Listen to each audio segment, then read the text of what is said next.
देखिए आज हम लोग जो है इस वीडियो में क्वेश्चन नंबर 7 देख रहे हैं। क्वेश्चन नंबर 7 में क्या कर रहा है, दी गई आकृति व्यास के साथ एक अर्धवृत्त है, उसका परिमाप ज्ञात कीजिए। ऐसा फिगर किताब में दिया हुआ है, ठीक है। इसका व्यास जो है वो 10 सेंटीमीटर है। इसका हम सॉल्यूशन कर रहे हैं। देखिए यहाँ पर जो डी है वो 10 सेंटीमीटर है, तो अगर व्यास अगर 10 सेंटीमीटर है तो त्रिज्या कितना हो जाएगा, 10/2 मतलब 5 सेंटीमीटर। अब क्या कहता है, इस आकृति का परिमाप निकालना। तो इस आकृति का परिमाप, अब ध्यान से देखेंगे, ये जो दिख रहा है ये अर्धवृत्त का परिधि और प्लस ये व्यास, ठीक है। तो यहां पर अर्धवृत्त का जो परिधि जो होगा वो पाई आर होगा। क्या होगा, पाई आर। और यहां से जो ये व्यास दिख रहा है मतलब +2r कहो या सीधे d कह दो। तो यहां पर जो पाई है वो आपका यहाँ पर 22 बटा हम लोग 3.14 ले लेते हैं, और r के जगह पर जो है 5 हो गया,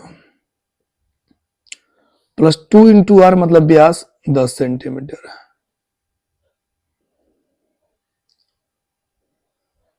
अब देखिए इसको गुना करोगे तो कितना आएगा, 15.70 प्लस 10 सेंटीमीटर। तो 15 10 25.70 सेंटीमीटर, यानी 25 सीधे आप 7 सेंटीमीटर इसको लिखो। ये आपका फाइनल आंसर हो गया। यानी ये जो फिगर जो दिख रहा है इस आकृति का जो परिमाप है वो कितना हो रहा है, 25.7 सेंटीमीटर। ओके, अब हम लोग जो है क्वेश्चन नंबर 8 देख रहे हैं। 8 में हमसे क्या कह रहा है, क्वेश्चन नंबर 8 क्या कह रहा है कि 15 रुपए प्रति वर्ग मीटर की दर से 1.6 मीटर व्यास वाले एक वृत्ताकार टेबल के ऊपरी सतह पर पॉलिश कराने का व्यय मतलब खर्च ज्ञात करना है, जहां पाई का मान 3.14 हमें लेना है, ठीक है।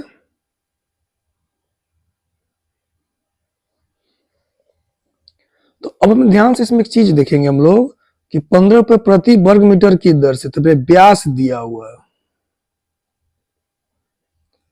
यहां पर जो व्यास है वो 1.6 मीटर है, तो r जो हो जाएगा वो 1.6/2 मतलब 0.8 मीटर हो जाएगा। अब हमसे क्या करेंगे, वृत्ताकार टेबल के ऊपरी सतह पर पॉलिश करने का। तो सबसे पहला हमारा काम क्या होगा, वृत्ताकार टेबल के ऊपरी सतह को पॉलिश करना है, तो सबसे पहले उसका क्षेत्रफल चाहिए हमें। तो वृत्ताकार टेबल के ऊपरी सतह का क्षेत्रफल, चूंकि वृत्त के आकार का है, तो पाई r², पाई का मान 3.14 और r के जगह पर 0.8 तो ये आपका मीटर स्क्वायर हो गया। तो 3.14 गुना 0.864 मीटर स्क्वायर हो गया, ठीक है। अब हमें क्या करना है, इसको गुना कर लेना है, 3.14 और 0.64 है, तो दशमलव बाद में करेंगे। पर यहाँ पर देखो 4 चौको 16, 4 1 4 1 5, 4 3 12, 4 6 24, 4 6 6 2 8, चौथी 18। क्योंकि हम कोशिश कर रहे हैं कि आपको एकदम अच्छी तरह से समझ में आए, बगल में बतला भी रहे हैं, गुना भी कर रहे जी में समझ आए। 5 4 9, 8 2 10, 8 1 9 1 10 और 1 1 2।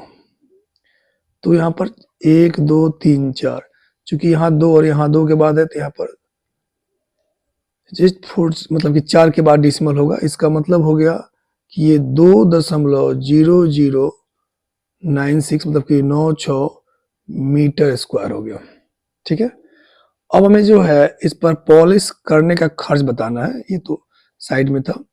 अब देखिए पॉलिश करने पर खर्च, तो पॉलिश कराने का जो व्यय जो होगा, जो खर्च होगा, तो इसमें क्या करना होगा हमको, जो वर्ग मीटर आया है उसमें हमें 15 रुपया से गुना कर देना। ठीक है, तो 15 छक 90 का 0 हाथ में 9, 15 9 135, 5 140, 144 का 4। ठीक है, फिर 14, तो ये 0 है, तो 0, तो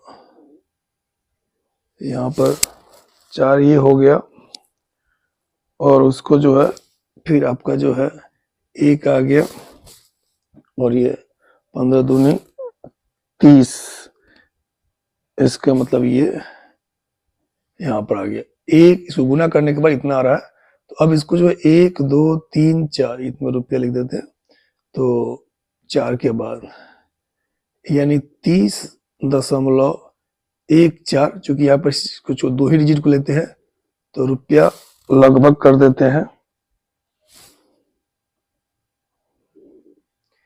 ये आपका जो है फाइनल आंसर हो गया, यानी कि उस टेबल के जो ऊपरी सतह है उसको पॉलिश कराने में जो खर्च आएगा वो 30 रुपया 14 पैसा मतलब 30.14 रुपया लगेगा। ओके, अब हम लोग जो है नेक्स्ट क्वेश्चन को देखेंगे। देखिए नेक्स्ट क्वेश्चन क्या कर रहे हैं हमसे। यहाँ पर साझली नाम की एक लड़की है, वो 44 सेंटीमीटर लंबाई वाली एक तार लेती है और उसे एक वृत्त के आकार में मोड़ देती है। ठीक है, तो एक तार लेती है, उसको वृत्त के आकार में मोड़ देती है। चलिए ध्यान समझिएगा इसको। तो वृत्त का क्षेत्रफल ज्ञात करना, यानी कि वो परिधि हो गया। तो वृत्त की परिधि बराबर 44 सेंटीमीटर, तो 2 पाई आर बराबर 44। पाई का मान 22/7, चूंकि यहाँ 22/7 लिखा हुआ है, 44। तो यहाँ से आर बराबर 44/1, 22 दूनी 44 बटा जो 7 है, तो 7/44, यानी यहाँ पर आर का जो मान आ रहा है वो 7 सेंटीमीटर। तो उस वृत्त की त्रिज्या क्या होगी, तो उस वृत्त की त्रिज्या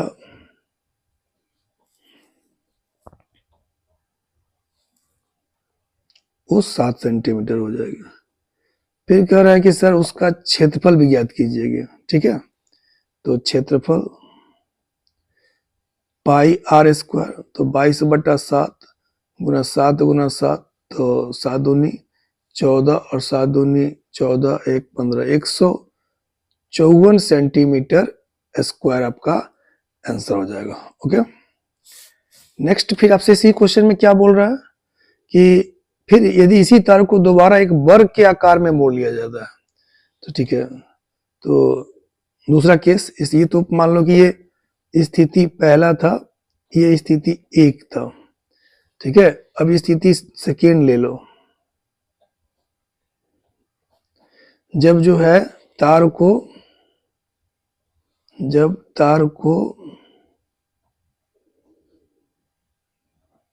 वर्ग के आकार में मोड़ा जाता है।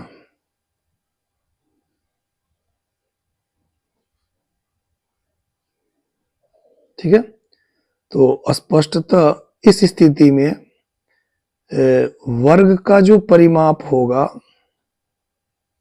वो 44 सेंटीमीटर होगा।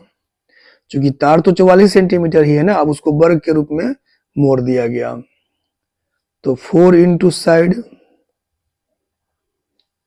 4 से कट गया 11, तो वो जो ए है वो 11 सेंटीमीटर। तो करें इसके प्रत्येक भुजा की लंबाई क्या होगी, तो ये जो भुजा की जो लंबाई है वो वर्ग के प्रत्येक भुजा की लंबाई बराबर 11 सेंटीमीटर हो गया। ठीक है, फिर कह रहा है कि सर कौन सी आकृति क्षेत्रफल, कौन सी आकृति अधिक क्षेत्रफल, कौन सी आकृति अधिक क्षेत्रफल घेरती है। एक मिनट, कौन सी आकृति अधिक क्षेत्रफल घेरती है, वृत्त या वर्ग, ये बताना है हमको। तो देखो सबसे बड़ा कि इसका भी, यहाँ भी वर्ग का भी क्षेत्रफल निकाल दो। तो ए का स्क्वायर भुजा का स्क्वायर, तो 11 का स्क्वायर, तो 11 में 11 से गुना करोगे तो 121 सेंटीमीटर स्क्वायर। तो स्पष्ट रूप से यहाँ देखोगे कि यह वृत्त का जो क्षेत्रफल जो आ रहा था वो 154 सेंटीमीटर स्क्वायर है और वर्ग का क्षेत्रफल 121 सेंटीमीटर स्क्वायर है। तो हम कह सकते हैं कि यहाँ पर जो है कौन सा आकृति अधिक क्षेत्रफल घेरती है, तो वृत्त की आकृति अधिक क्षेत्रफल घेरती है। ओके, तो प्लीज कमेंट करके जरूर बताएंगे कि वीडियो आपको कैसा लगा।